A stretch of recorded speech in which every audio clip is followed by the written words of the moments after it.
ప్రతిఘటన టీవీకి స్వాగతం. క్షణక్షణం మీకోసం. కరీంనగర్లో రోడ్డు ప్రమాదాల నివారణపై కరీంనగర్ పోలీసులు శుక్రవారం దృష్టి సారించారు. ప్రమాదాలు అరికట్టేందుకు ప్రత్యేక డ్రైవ్ చేపట్టి స్కూల్ వాహనాలను పరిశీలిస్తున్నారు. స్కూల్ బస్సులు, ఆటోల ఫిట్నెస్ చెక్ చేయడంతో పాటు ఇన్సూరెన్స్ డ్రైవర్ ట్రాక్ను చెక్ చేస్తున్నారు. స్కూల్ వాహనాలపై గతంలో ఏమైనా యాక్సిడెంట్ కేసులు నమోదయ్యాయా, డ్రైవర్ చరిత్రపై ఆరా తీస్తున్నారు. అలాగే సదరు వాహనాల పెండింగ్ చలాన్లను పరిశీలిస్తున్నారు. ఇన్సూరెన్స్ క్లియర్ చేయని వాహనాలను గుర్తించి పోలీస్ స్టేషన్కు తరలిస్తున్నారు.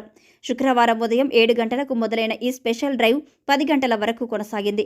తిరిగి సాయంత్రం 3 గంటల నుంచి 7 గంటల వరకు మరోసారి స్పెషల్ డ్రైవ్ ఉంటుందని పోలీసు ఉన్నతాధికారులు తెలిపారు.